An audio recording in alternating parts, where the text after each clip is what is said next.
예수님이 활동하실 때부터 죽은 자의 부활에 관해서 의심하는 자들이 많았습니다. 본문은 그런 죽은 자의 부활에 관해서 불신을 가진 이들의 질문으로 시작이 됩니다. 35절을 보면요, 누가 묻기를 죽은 자들이 어떻게 다시 살아나며 어떠한 몸으로 오느냐 하리니 라고 말씀을 하죠. 두 가지 질문에 제가 표시를 해 두었습니다. 죽은 자들이 어떻게 다시 살아나느냐, 또 어떠한 몸으로 오느냐, 이 두 가지 질문입니다. 이 첫 번째 질문부터 보면 죽은 자들이 어떻게 다시 살아날 수 있는가라는 질문이죠. 도대체 죽은 자를 다시 살리는 능력이 뭔가? 그것은 절대로 불가능한 일이 아니냐. 이러한 질문은 죽은 자의 부활을 부정하는 사람들이 가진 의문입니다. 대표적인 사람들이 사두개인들이죠. 이 사두개인들은 죽은 인간을 영생하게 하고 죽은 자를 다시 살리는 것은 하나님 능력 밖의 일이다라고 그렇게 믿었습니다. 그 영향으로 고린도 교회 내에서도 죽은 자의 부활을 부정하는 성도들이 있었습니다. 두 번째 질문은 뭐냐면 부활할 몸의 성질에 관한 질문입니다. 그러니까 어떤 몸으로 오느냐라는 질문이죠. 같은 몸으로 오느냐, 같은 모양으로 오느냐, 같은 크기와 지체로 오느냐, 같은 성질로 오느냐, 아니면 여러 성질로 오느냐, 이런 질문들인 거예요. 이 질문 역시도 호기심을 담고 있긴 하지만 여전히 불신하는 자들의 질문이라고 할 수 있습니다. 사도 바울은 이러한 불신에 대해서 자연의 섭리를 빗대어서 죽은 자의 부활에 대해서 설명을 합니다. 36절인데요. 어리석은 자여, 내가 닫아주시고, 어리석은 자여, 내가 뿌리는 씨가 죽지 않으면 살아나지 못하겠고 라고 말씀하죠. 지금 사도 바울은 지금 자연의 섭리 가운데 하나님께서 드러내신 죽음과 부활을 설명을 하고 있습니다. 하나님께서 이미 자연의 섭리를 통해서 죽음과 부활을 계시하셨다는 거예요. 우리 로마서 1장 19절에서 20절을 보면 이렇게 말씀하죠. 이는 하나님을 알만한 것이 그들 속에 보임이라. 하나님께서 이를 그들에게 보이셨느니라.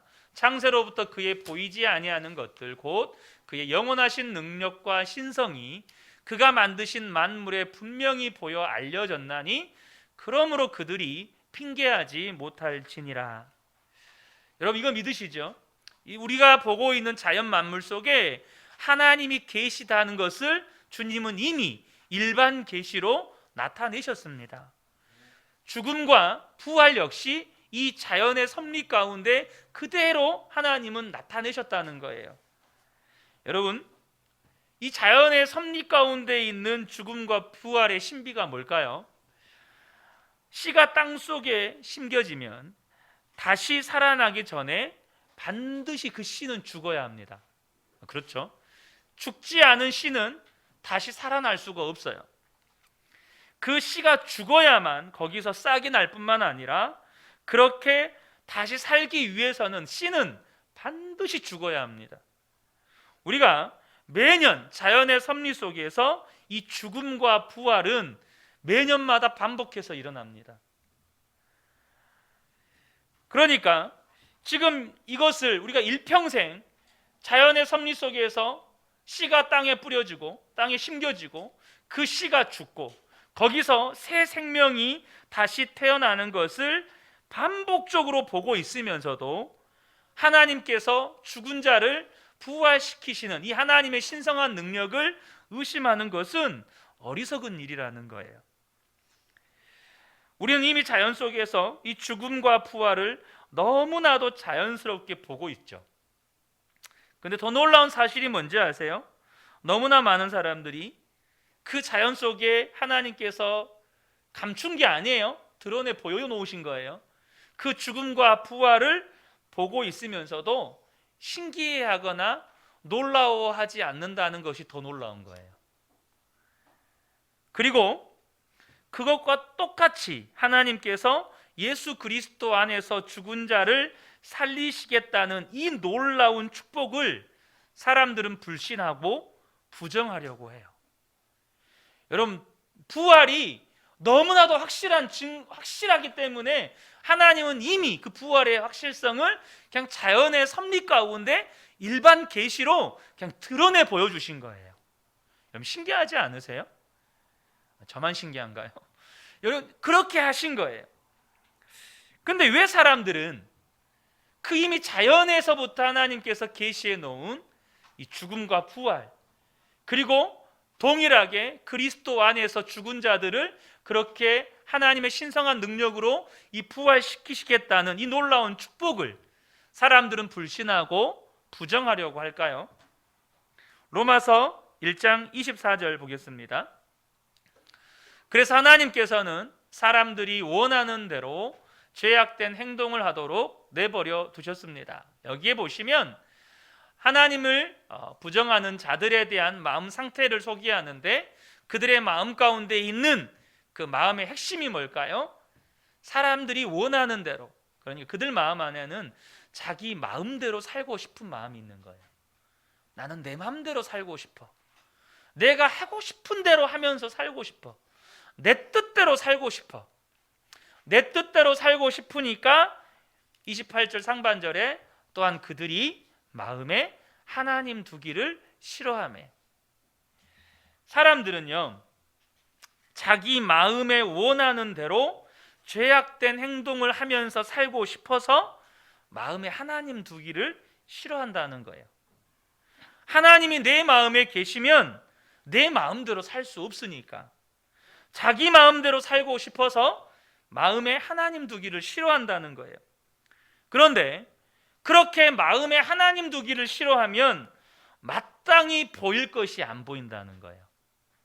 자연 속에 너무나도 선명하게 하나님께서 계시해 놓은 죽음과 부활의 신비가 이 사람들에게는 보이지가 않아요. 또한 그것이 보인다고 할지라도 그것을 통해서 우리에게 말씀해 주시는 분명한 하나님의 진리의 메시지가 안 들리는 거예요. 사도 바울에게는 그것이 너무나도 자연스럽게 발견되고 너무나도 자연스럽게 관찰되고, 그래서 그것이 너무나도 일상이고 너무나도 자연스러운 거고 당연한 것인데, 그 당연한 그것이 하나님을 마음에 두기 싫어하는 사람들에게는 안 보인다는 거예요. 나아가서 그 자연의 일상에서 일어나고 있는 이 죽음과 부활이 그리스도 안에서 죽은 자들의 부활이 당연하다는 것을 우리에게 계시해 주고 있는 것인데, 이 당연한 것이 그들에게는 깨달아지지가 않는 거예요. 여러분, 저와 여러분이 기억하셔야 돼요. 하나님의 진리는 저와 여러분의 마음 가운데 하나님 두기를 싫어하는 생각, 하나님 두기를 싫어하는 마음, 하나님과의 친밀함이 깨지면 여러분 진리가 깨달아지지가 않아요. 말씀이 선포되는 자리에서 말씀이 안 들려요. 말씀이 선포되는 자리에서 은혜를 못 받아요. 왜 은혜를 못 받느냐고요? 지금 하나님을 내 마음에 두기 싫어하는 거예요. 하나님이 내 마음의 주인 되는 게 싫은 거예요. 여러분, 하나님이 내 마음의 주인 되면요, 이런 표현을 해서 정말 죄송합니다. 제가 절대 그렇게 살지 않으려고 주님 앞에 늘 몸부림칠 겁니다. 여러분, 타락한 종 엘리 제사장 같은 사람에게도 은혜 받아요. 절대 오해해서 드시면 안 돼요. 제가 엘리 제사장처럼 살겠다 절대 이 말 아닙니다. 근데 여러분 아셔야 돼요. 마음의 주인이 하나님이시면 엘리 제사장의 입술을 통해서 증거되는 그 타락한 종의 입술에서 선포된 말씀을 통해서도 사람이 축복을 받아요. 그러면서 사도 바울이 지금 계속해서 하는 이야기는 뭐냐면, 이제는 그 씨가 성질이 변화하는 것에 대해서 설명을 해요. 그러니까 이거는 두 번째 질문에 대한 사도 바울의 설명이죠. 부활한 다음에 부활한 육체는 어떤 육체냐, 그 부활은 어떤 부활이냐, 이 질문에 대한 답입니다. 37절과 38절인데요 또 내가 뿌리는 것은 장래의 형체를 뿌리는 것이 아니요 다만 밀이나 다른 것의 알맹이 뿐이로되 하나님이 그 뜻대로 그에게 형체를 주시되 각 종자에게 그 형체를 주시는 것이니라. 자, 이 말씀을 보면 뿌릴 때 장래의 형체를 뿌리는 게 아니라 그냥 씨앗을 뿌리는 거예요. 나무를 뿌리지 않아요. 열매를 뿌리지 않습니다. 나무나 꽃이나 열매는 다 장래의 형체잖아요. 그 장래의 형체를 뿌리는 게 아니라 씨앗을 뿌리죠. 그저 밀이나 알갱이 모양의 씨앗일 뿐이에요. 근데 하나님께서는 그 씨앗 안에 하나님의 뜻대로 형체를 부여하세요. 오늘날로 이야기하면 유전자, DNA를 그 씨앗 안에다가 부여를 하세요. 그래서 땅에 뿌려진 그 씨는 고유의 형체를 가지고 그 종류에 알맞는 성질과 모양을 그 속에 담고 있어요. 다시 오늘날 현대식으로 표현하면 유전자 DNA를 가지고 있다는 거예요. 그래서 그 씨가 죽고 부활할 때, 그러니까 싹이 나고 그것이 자라고 꽃이 필 때 하나님께서 그 씨에 부여하신 그 고유의 형체가 발현하는 거예요. 그러니까 그 씨가 부활한 게 아니고, 그 씨가 다시 살아난 게 아니고, 그 씨에서 싹이 나고 자라서 줄기가 되고 나무가 되고 꽃이 피고 그렇게 해서 30배, 60배, 100배의 열매를 맺는 그런 영광의 형체로 부활을 하는 거예요. 이게 지금 자연의 하나님께서 계시해 놓은 죽음과 부활의 신비예요. 분명히 죽을 때는 씨였어요. 그 씨는 썩어버렸어요. 근데 그 씨가 부활할 때는 영광의 형체로 나무가 되고 꽃이 피고 30배, 60배, 100배의 열매들로 맺어지는 부활의 형체, 영광의 부활로 나타나는 거죠. 그리스도 안에서 죽은 자가 부활을 할 때 그들의 몸 또한 이처럼 영광스럽게 부활하게 될 거라고 이거를 암시하고 있는 거예요. 그리고 여기에 더해서 사도 바울이 무슨 설명을 하냐면 식물에도 여러 종류가 있는 것 같이 육체의 종류에도 여러 종류가 있다는 거예요. 자, 39절을 보겠습니다. 육체는 다 같은 육체가 아니니 하나는 사람의 육체요, 하나는 짐승의 육체요, 하나는 새의 육체요, 하나는 물고기의 육체라. 하늘에 속한 형체도 있고 땅에 속한 형체도 있으나 하늘에 속한 것의 영광이 따로 있고 땅에 속한 것의 영광이 따로 있으니 해의 영광이 다르고 달의 영광이 다르며 별의 영광도 다른데 별과 별의 영광도 다르도다. 이렇게 말씀하죠. 말씀 그대로 두세요. 모든 종류는 고유한 형체가 있어서 다 다르다는 거예요. 땅에 속한 육체도 있고 하늘에 속한 육체도 있어서 땅에 속한 영광과 하늘에 속한 영광이 다르다는 거예요. 당연히 땅에 속한 영광은 하늘에 속한 영광과 비교할 수 없겠죠. 심지어 하늘에 속한 육체도 여러 영광이 있다는 거예요. 그러니까 해의 영광이 있고 달의 영광이 있고 별의 영광이 있고 별과 별의 영광이 또 다르다는 거예요. 자, 너무 좀 장황한 설명인지 모르겠지만 무엇을 설명하냐면 그리스도 안에서 죽은 자의 부활은 하늘의 영광에 속한 부활이에요. 그래서 이 그리스도의 안에서 죽은 자들은 그 하늘의 영광에 걸맞게 부활한다는 거예요. 그리고 더 나아가서 그 부활한 자들도 그 부활한 자들 안에서 해의 영광, 달의 영광, 별의 영광처럼 또 그 영광스러운 부활이 다르다는 거예요. 그리고 사도 바울이 오늘 본문에서 결론적으로 말씀하시는 게 뭐냐면 죽은 자의 부활이 그와 같다라는 거예요. 그리스도 안에서 죽은 자의 부활이 그와 같다. 지금 자연의 섭리 속에 이미 우리가 씨앗이 심겨지면 그 씨앗이 썩어지고 그리고 그것이 썩어져서 부활할 때는 영광의 부활이 나타나는 것처럼 또 그 부활한 생명조차도 하늘의 이 해와 달과 별의 영광이 다른 것처럼 그 부활한 자들의 영광이 다 다르다 이거예요. 죽은 자의 부활이 이와 같다라고 지금 사도 바울은 이야기하는 겁니다. 그것이 42절 상반절이죠. 죽은 자의 부활이 그와 같다. 저는 오늘 이 말씀을 통해서 결론에 관련된 부분이지만 우리가 다 알고 있는 부활의 말씀일 수도 있어요. 하지만 다시 한번 이 부활에 관한 말씀을 통해서 특별히 저와 여러분이 죽은 자에 관한 분명한 믿음을 갖게 되기를 축복합니다. 여러분, 우리가 인생의 위기가 찾아오면 그 믿음이 진짜인지 가짜인지가 드러난다고 하잖아요. 그죠? 그럼 인생의 최대 위기가 뭐죠? 죽음의 위기입니다.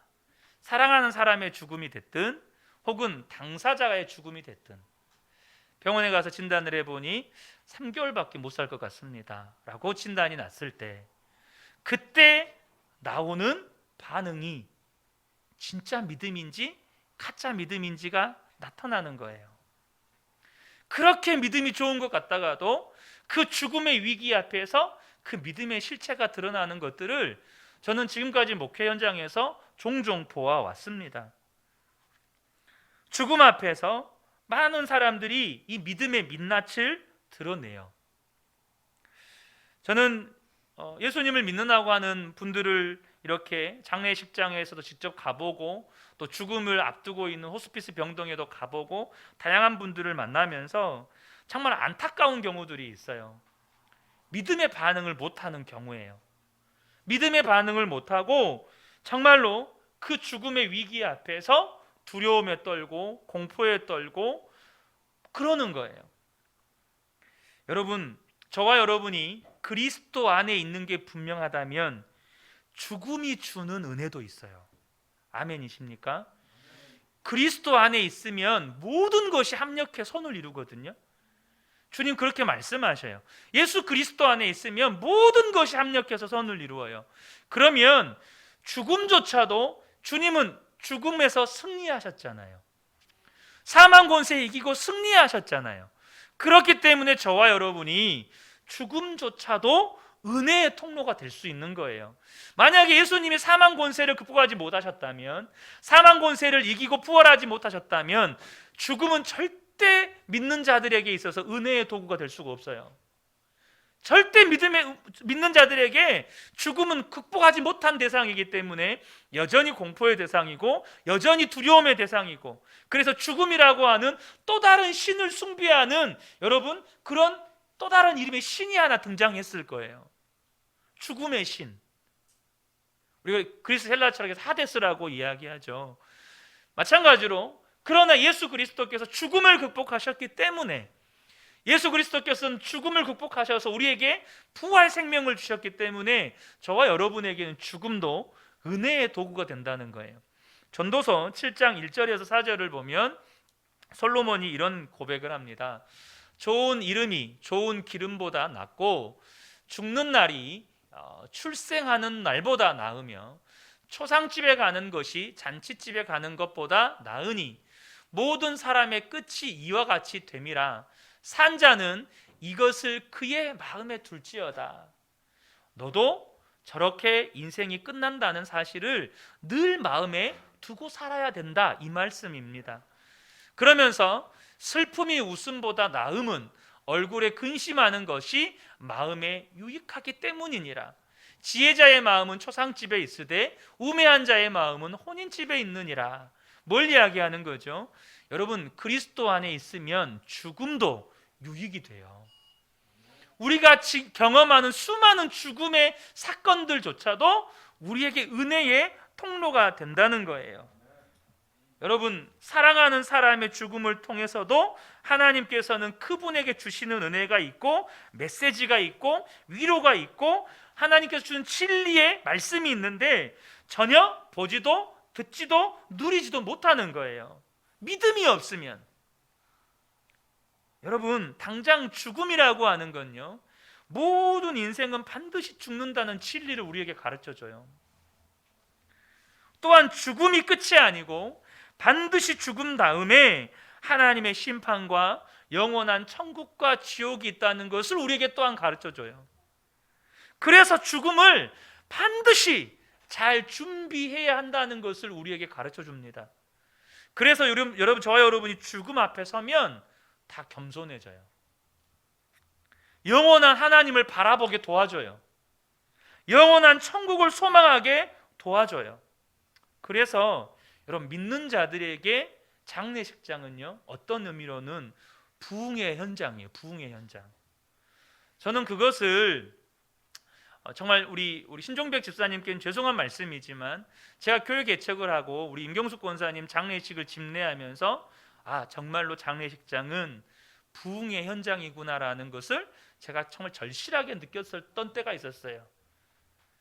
믿지 않는 자들까지 성령님께서 그들의 마음을 강권하신다는 것을 제가 그곳에서 느꼈거든요.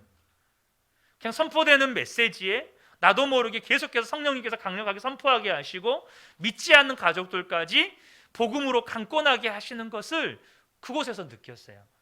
여러분, 기억하십시오. 죽음은 예수 그리스도 안에 있는 게 분명하다면 저와 여러분 안에 은혜의 도구가 돼요. 그런데 우리가 이 죽음에 관한 분명한 진리의 말씀을 붙잡지 않으면 그 죽음의 현장 앞에서 오로지 죽음이 주는 슬픔에 짓눌리고 혹은 공포나 두려움에 사로잡히게 되고 심지어 우상 숭배에 붙잡히게 돼요. 과거에 저희 어머니가 그러셨어요.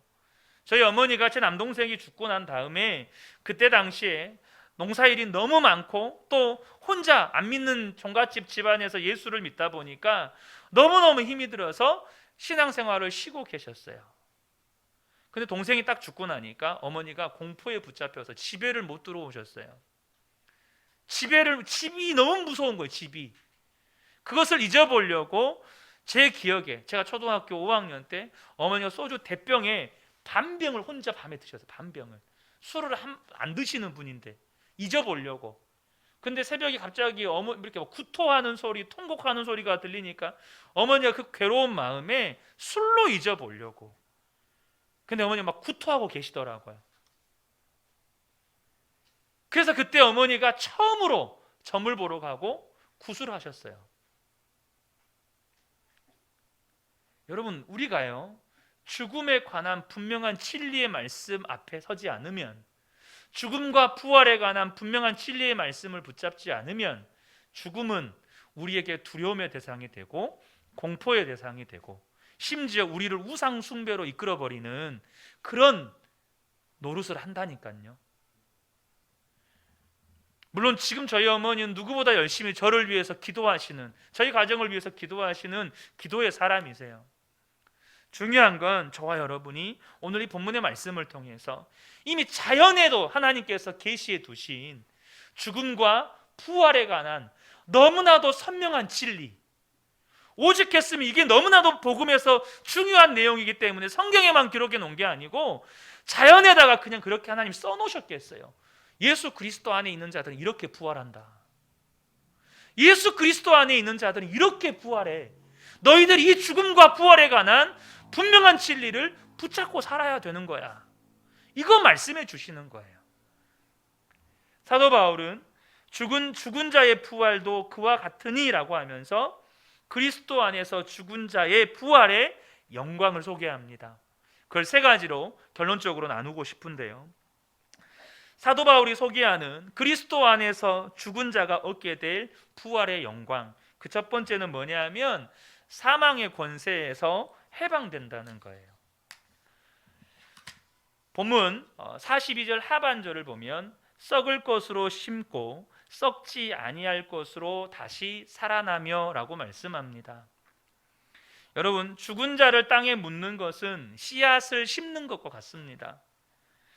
우리의 육체는요, 태어난 순간부터 늙어가고 병들어가고 죽어가고 썩어갑니다. 여러분, 부정할 수 없죠. 나이 들면 상처 난 것도 잘 안 낫잖아요. 저 요즘 많이 느끼거든요. 뭐 상처가 나면 우리 아이들만 했을 때는 금방금방 나았는데 뭐 2주고 3주고 상처가 잘 낫지도 않아요. 어쩔 수 없어요. 땅에 심어지는 그 육체는 썩어지게 되고 부패하게 될 것이고 뼈도 다 부러지게 될 거예요. 이것이 사망 권세에 사로잡힌 육체의 결말이에요. 태어난 순간부터 사망 권세 아래 붙잡혀 있기 때문에 인간의 몸은 죽어가고 늙어가고 병들어가고 썩어가는 거예요. 그런데 우리가 그리스도 안에서 죽고 다시 살게 될 때 그 사망 권세에서 해방되어서 다시는 썩지 않는 몸을 입게 된다는 거예요. 다시는 약하여지지 않고, 다시는 병들지 않고, 다시는 늙지 않고, 다시는 죽지 않고, 다시는 썩지 않는 그런 몸으로 부활하게 된다는, 이게 뭐냐면 사망 권세에서 해방되는 거예요. 계시록 21장 4절에서 주님 말씀하시죠. 모든 눈물을 그 눈에서 닦아주시나니 다시는 사망이 없고 애통하는 것이나 곡하는 것이나 아픈 것이 다시 있지 아니하리니 처음 것들이 다 지나갔음이러라. 여러분, 그 장례를 처음 경험해 보신 분들 가운데, 모든 분들이 100% 그러는 건 아니에요. 시신을 처음 대하는 분들 가운데 공포에 휩싸이는 분들이 종종 있어요. 살아생전에 아버지, 어머니, 사랑하는 지인들의 그 건강한 모습을 봤다가 그 생기가 완전히 빠져나가 있는 시신을 대할 때 공포에 휩싸여서 평생 트라우마에 붙잡혀 사는 사람들도 있어요. 근데 여러분 기억하십시오. 저와 여러분이 사랑하는 누군가를 시신으로 대하게 될 때 그 모습이 끝이 아니에요. 그 모습이 끝이면, 저도 사실 제 남동생이 죽었을 때 그 길바닥에 널브러져 있던 장면이 생생하거든요. 어머니 아버지가 동생을 품에 안고 오열하던 모습이 지금도 눈에 생생해요. 어떻게든 살려보려고, 아버지가 의무하사 출신이셨으니까 의학적 지식이 있잖아요. 그 눈동자를 봐도 동공은 풀려 있고 아무리 맥박을 잡아봐도 맥박은 안 뛰고, 아버지 알죠? 그래도 어떻게든 가보려. 근데 그 모습이 어머니의 속에는 엄청난 트라우마로 남았어요. 너무너무 공포였어요, 공포. 근데 여러분, 죽음과 부활의 진리가 뭐냐면 그 육체, 이제는 썩어져 없어져 버릴 것이라고 생각하는 그 육체가, 그 모습이 끝이 아니라는 거예요. 반드시 그리스도 예수 안에 있는 사람은 썩지 않고 죽지 않고 늙지 않고 병들지 않는 몸으로 다시 부활한다는 거예요. 그 모습을 우리가 다시 만날 거예요. 지금 죽어있는 시신으로 되어 있는, 그래서 어떤 사람들은 암으로 죽었어요. 저희 작은아버지 암으로 돌아가실 때 모습 보니까 그 암세포가 몸 밖으로 튀어나와가지고 너무 처참하시더라고요. 그럼 얼마나 공포스러워요? 그게 전부가 아니라는 거예요. 그 모습으로 다시 만나지 않아요. 영광스러운, 병들지 않고 죽지 않고 늙지 않고 썩지 않는 모습으로 부활한 그 모습으로 우리는 다시 만나게 될 거예요. 그래서 장례식에는 우리가 인간의 몸을 입고 있기 때문에 분명히 슬픔이 있습니다. 근데 다시 만나게 될 것에 대한 기대와 소망이 있는 거예요. 그게 없으면 믿는 자들의 장례식장이 아니에요. 슬퍼하지 마라, 울지 마라, 이 말한 거 아닙니다. 울 수 있고 슬퍼할 수 있고 아파할 수 있죠. 근데 그 안에 반드시 믿는 자들의 그 죽음 앞에서는 기대와 소망이 있는 거예요. 영광스러운 몸으로 부활해서 다시 만나게 될 것에 대한 소망이 있는 거예요. 두 번째는 뭐냐면, 우리가 겪게 될 부활의 영광이 뭐냐면 주님의 영광스러운 몸과 같이 된다는 거죠. 자, 43절 상반절을 보겠습니다. 욕된 것으로 심고 영광스러운 것으로 다시 살아나며, 44절에 보면 육의 몸으로 심고 신령한 몸으로 다시 살아나나니. 지금 여러분, 우리 육체는요, 사실 말하면 나쁜 육체. 우리 육체는 죄의 본성을 담고 있어요.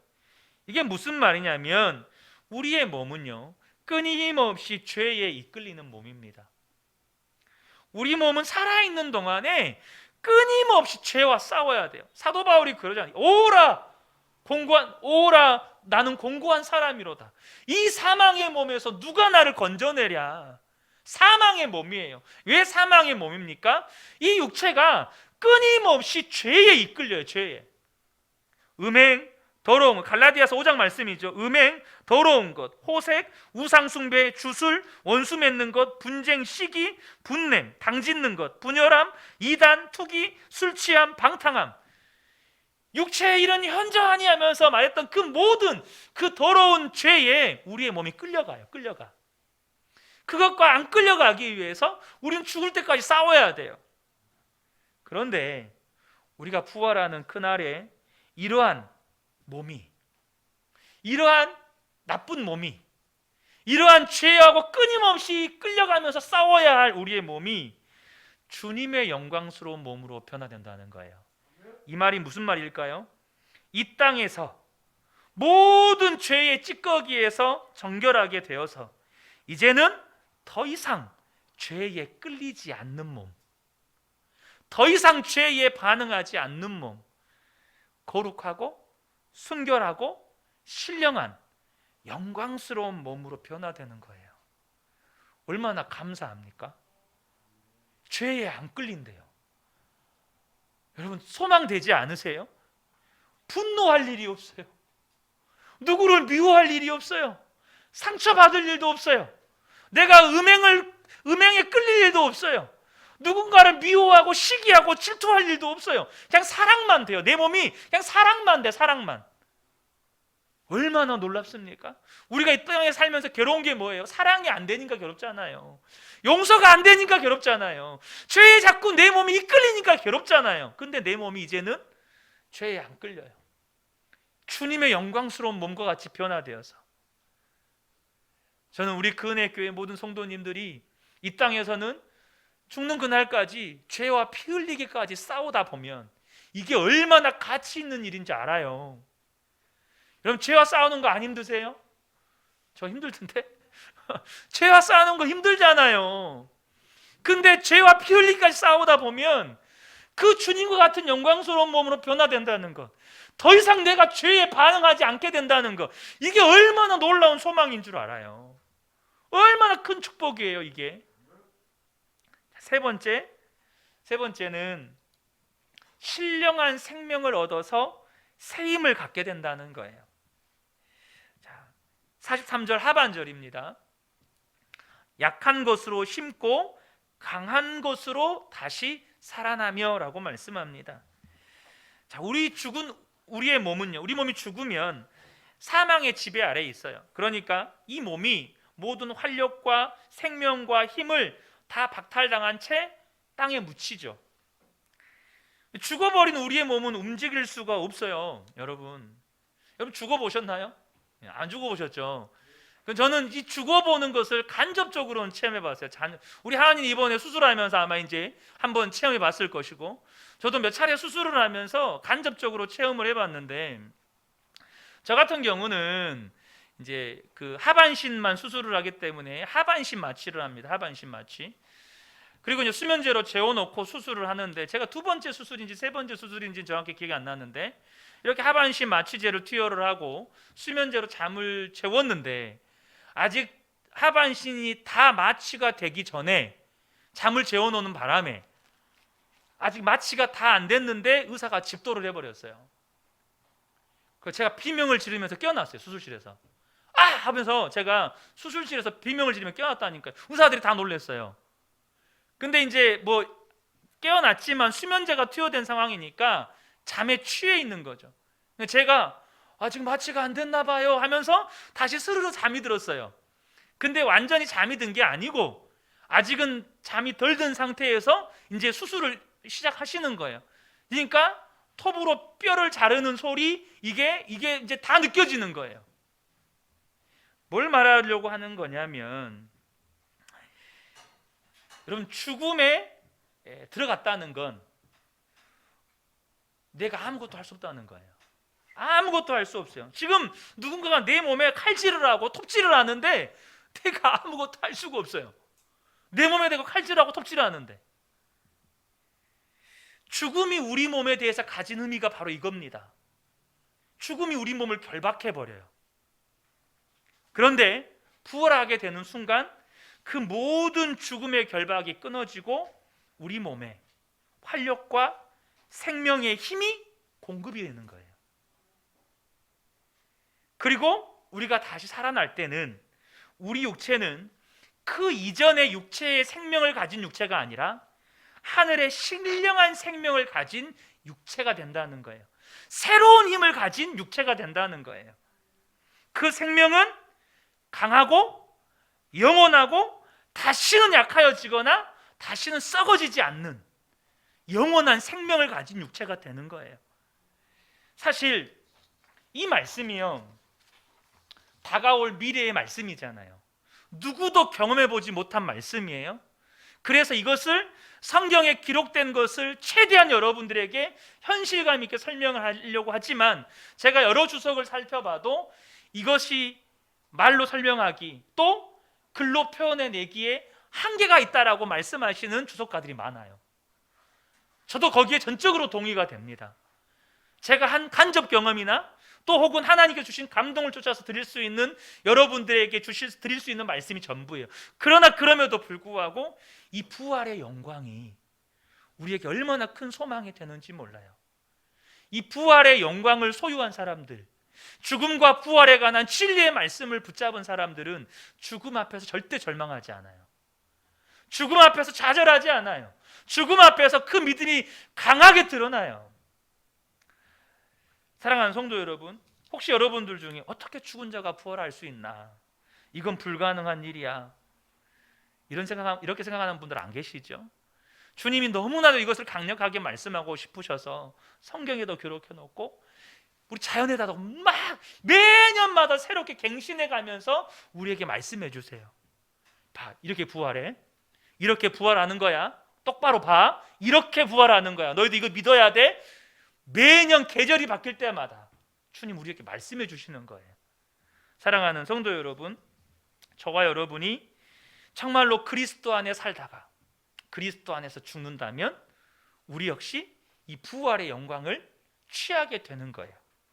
사망 권세에서 해방되고 주님과 같이 영광스러운 몸으로 변화되고 신령한 생명을 얻어 새 힘을 갖는 그러한 육체를 얻게 되는 이 놀라운 부활의 영광에 참여하게 되는 거죠.